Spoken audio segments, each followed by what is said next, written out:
Hi అండి, welcome back to Rekharaju YouTube channel. ఎలా ఉన్నారు? బాగున్నారా? మేమైతే చాలా బాగున్నాం. థ్యాంక్ యూ సో మచ్ అండి నా ఛానల్ సపోర్ట్ చేస్తున్న ప్రతి ఒక్కరికి ఇలానే సపోర్ట్ చేస్తూ ఉండండి. ఇంకా ఎవరైనా నా ఛానల్ని కొత్తగా చూస్తే ప్లీజ్ సబ్స్క్రైబ్ చేయండి. నేనైతే లాస్ట్ టైం బ్లింకిట్ నుంచి చికెన్ అయితే ఫస్ట్ టైం ఆర్డర్ పెట్టుకుని కుక్ చేసుకున్నాను. చాలా టేస్టీగా అనిపించిందని నేను ఆ వీడియో అయితే పోస్ట్ చేశాను. సో చూడండి, ట్రై చేయండి. మీరు కూడా మీకు ఎలా అనిపించిందో మీ ఎక్స్పీరియన్స్ నాకు కామెంట్ సెక్షన్లో కామెంట్ చేయండి. ఇప్పుడైతే నేను ఫిష్ని ఆర్డర్ పెట్టుకున్నాను. హాఫ్ కిలో, ఇది నాకు 180 రూపీస్ అయితే పడింది. సరే కదా, ఎలానో 180 రూపీస్ పడింది కదా అని చెప్పి రౌండ్ ఫిగర్ 200 చేద్దామని క్రీమ్ బన్ కూడా ఆర్డర్ పెట్టాను. సో 200 అయితే అయింది. నాకు ఆర్డర్ ఇచ్చిన 20 మినిట్స్లో నాకైతే ఆర్డర్ అయితే డెలివరీ అయింది.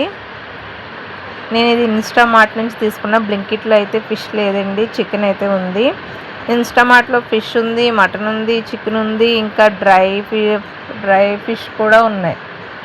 చాలా ఉన్నాయి నాన్ వెజ్లో. సో అందుకని చెప్పి చూద్దామని అని నేనైతే ఆర్డర్ పెట్టుకున్నాను. నేను కూడా ఇవన్నీ ఫస్ట్ టైం అండి ట్రై చేశాను.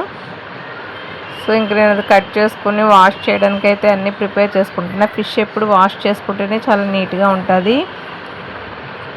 ఇది ఆ రాయిని మేము హౌస్కి వచ్చిన స్టార్టింగ్లో తెచ్చుకున్నామండి ఇక్కడే. ఎందుకంటే ఫిష్ వాష్ చేసుకోవడానికి ఉంటుందని చెప్పి నేనైతే పక్కన పెట్టించుకున్నాను.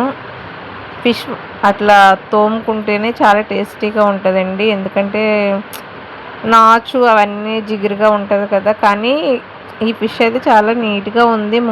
ముక్క కూడా చాలా గట్టిగా కూడా ఉంది, మెత్తగా అయితే లేదు. మనం బయట కొన్న ఒక్కొక్కసారి మోసపోతాం కదండి. అంటే వాళ్ళు ఫ్రిడ్జ్లో పెట్టిన ఇస్తారు, లేదా పాడైపోయినవి కూడా అమ్మొచ్చు, మనకు తెలియదు కదా.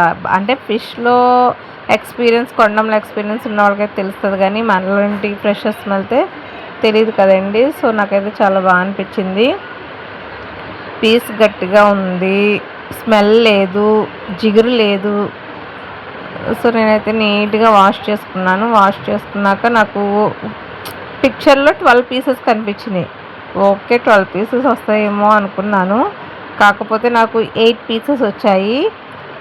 3 మీడియం పీసెస్ వచ్చినాయి, హాఫ్ హెడ్ వచ్చింది, ఒకటేమో టైల్ వచ్చింది. టోటల్గా నాకు 8 పీసెస్ అయితే వచ్చాయి.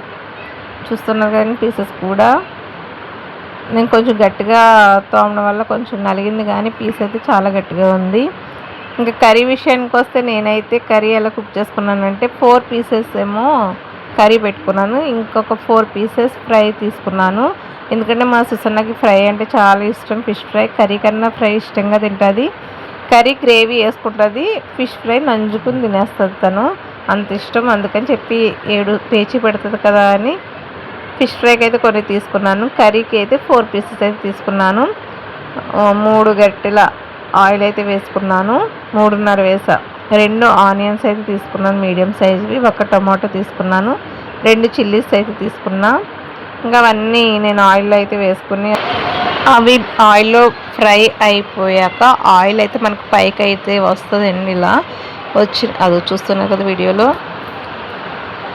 ఇంకా నేను మసాలాలు కూడా వేసుకున్నాను, కొంచెం వాటర్ అయితే వేసాను. తర్వాత చింతపండు నానబెట్టుకున్నది పులుపు అయితే వేసుకున్నాను. ఫైనల్గా ఒక 10 మినిట్స్ అయితే ఉంచాను. చాలా టేస్టీగా ఉందండి, మీరు కూడా ట్రై చేయండి. ఇది నేనైతే ఆర్డర్ పెట్టుకున్న ఫిష్. ఓకేనా ఫ్రెండ్స్, వీడియో నచ్చితే లైక్ చేయండి.